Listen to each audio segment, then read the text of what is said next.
Hello and welcome to FSM News. I'm Desiree Williams. And I'm Devon Stevens. As you all know, it is Black History Month. Right, Desiree, but we're not just talking about the typical Black history facts. This definitely won't be your typical Black History Month special. FSM News starts in 3, 2, 1.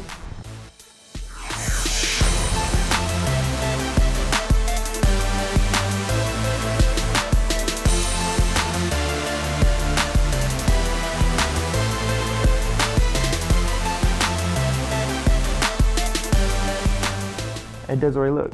Shorty look kinda cute. Why? Because she white? Nah, the whole time these white girls went.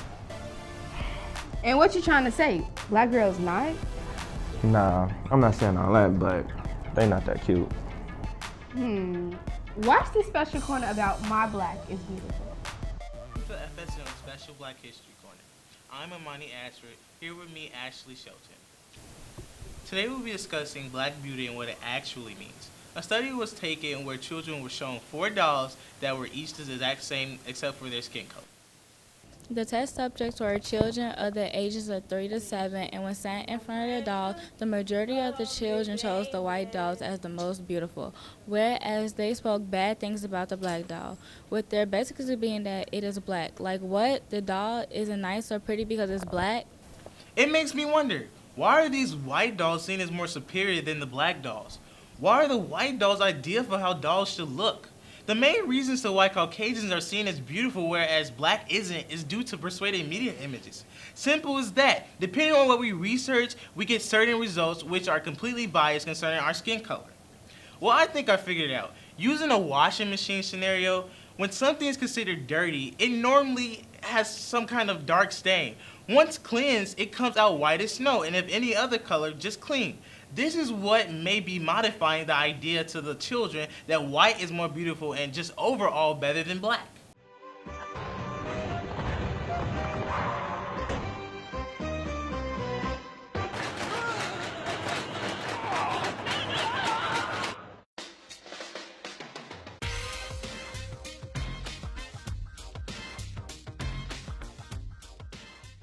Well, regardless of what the study presented, my black is beautiful.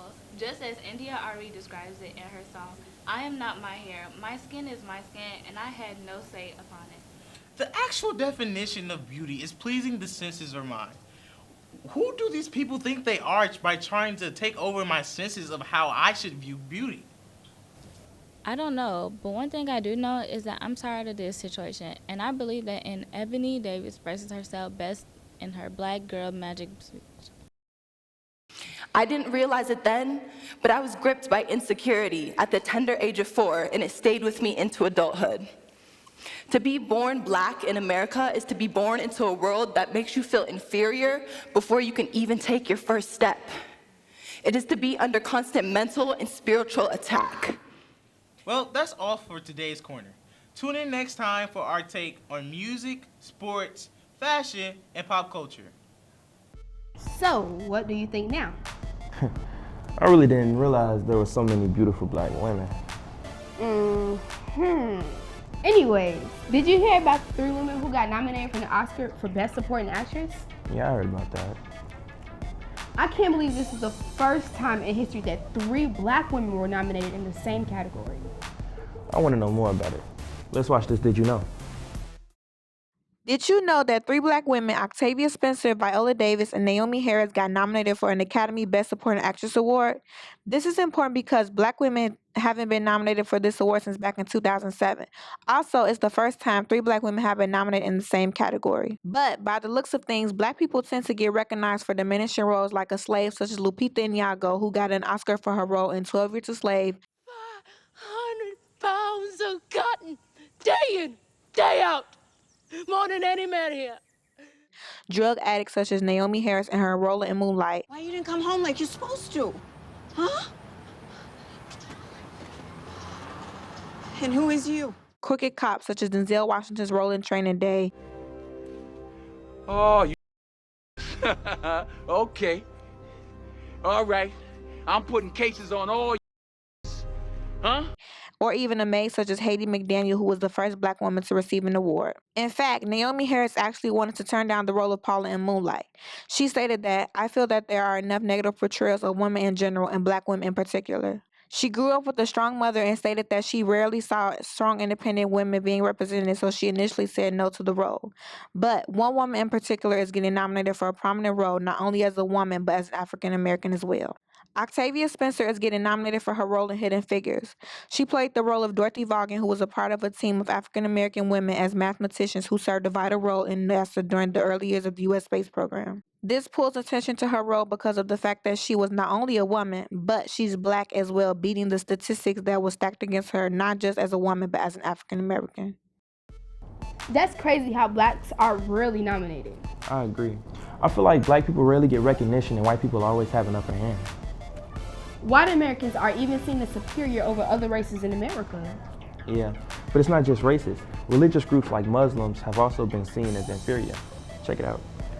Even though white people have continuously done heinous crimes, some people don't think that it should be considered terrorism, like this congressman in his response to the recent mosque shooting in Canada. That's different than this whole movement that's taken place through ISIS that's inspired attacks. I mean, are you going to compare the one attack up in Canada to all the death and destruction in Europe from refugees or the attacks in the United States of America? My definition of white terrorism would be, like I said, racism in itself.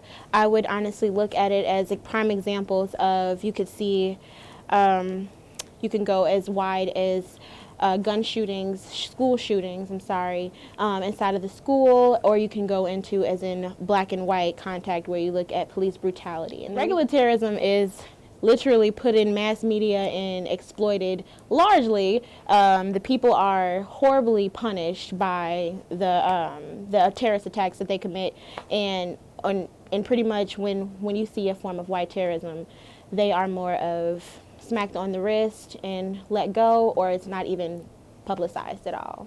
Here is Aria Abraham. Her and some of her old classmates recently received a threatening email from the KKK. So today she's here to talk more about it. There was an email circulating all over my Facebook newsfeed, all over all my social media.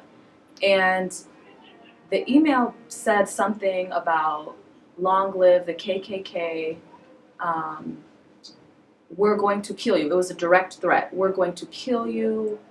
And it was signed Hail Trump. It was very threatening. It was very frightening for most of the students, the black students especially at Michigan. In recent years, there have been numerous acts of white terrorism. The Colorado Theater shooting, the Sandy Hook shooting, and the church shooting. I think that white terrorists are seen differently because it's not just the race factor. I think that often it's like the masculinity factor too, right? I think that because of structural racism, we see white men as individuals and we rarely associate them with any kind of identity besides their individual self. White people have the privilege to be seen as unstable when it comes to doing things wrong, and black people and other races don't have that privilege to be seen as unstable. We're deemed demonized. We're deemed wrong and evil for the things that we do, but we're not per se mentally unstable. They won't give us that justification. From what we heard, it seems like white terrorism will continue in America if we don't hurry and put an end to it. Reporting for FSM News, I am Brittany Martin. That's crazy how the media classifies terrorist acts. What are you looking at? I got this project due on W.E.B. Du Bois, and it made me get involved with black journalists. What about them? Well, black journalists have been through a lot. I realized that it's happening more behind the scenes than we really think. Like? Well, let's have Justin explain. Ida B. Wells, W.E. Du Bois, Hal Jackson, and Gordon Parks are among the many African Americans who impacted the field of journalism and paved the way for present-day black journalists. Let's explore not only what it is like to be a journalist, but also being an African American in this field. Daryl Holliday is a journalist who was also a multimedia storyteller and crime reporter based in Chicago. He's the editorial director and co-founder of City Bureau and a producer with the Invisible Institute. Well, for one thing, I've always been writing. Always been making things. quit school for a while, kept writing, and then came back and landed on journalism, telling people stories, helping them tell their own stories, telling stories that haven't been told, telling stories that have been told, telling them in a new way. Emerald Marlboro is a black African-American journalist who was born in the great city of St. Louis, Missouri. Her work as a successful journalist has earned her several awards, like first place honor from the Michigan Association of Broadcasters for an investigative piece on meth. I believe that this is just in my destiny for me to become a journalist. Journalism is about giving a voice to people who are overlooked. It's about holding powerful people accountable. It's about telling the stories of everyday people. I'm very, very passionate about that, especially as a woman of color. Ta-Nehisi Coates comes up as a contemporary journalist, somebody who's working right now. Nicole Hannah-Jones comes up. Definitely Ida B. Wells is one of my favorite journalists. She covered lynching, and she did so with such power that it just amazes me that a woman during that time, a woman of color during the time, could be so powerful and have the courage to speak out against such wrong. Discrimination of blacks has been displayed in the workforce many of times. Blacks have been denied jobs and even placed into lower paying jobs because of their race. Has this discrimination been seen in the field of journalism? I deal with discrimination a lot, and discrimination is not always overt. A lot of times it's subtle.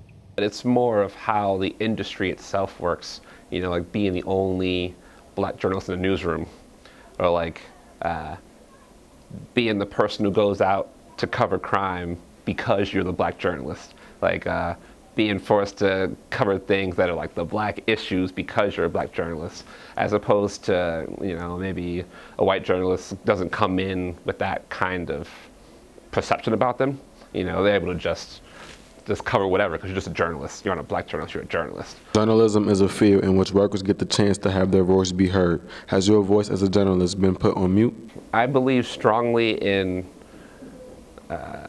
not just black journalists, but black media outlets existing, creating media that represents our voices in equitable, responsible, respectful ways. And I think that is one of the highlights of my career, is to have work that has actually impacted state law on a positive level to make life better for people whose voices may not have been heard. So that's what makes me proud to be a journalist. Reporting for FSM News, I am Justin Patterson. Well, that's our show for today. Check us out next time on CAN TV, Channel 19. But don't forget, you can also catch us on ABC 7 News website in the community section. 3, 2, 1. That's a wrap. No, I'm never doing this again.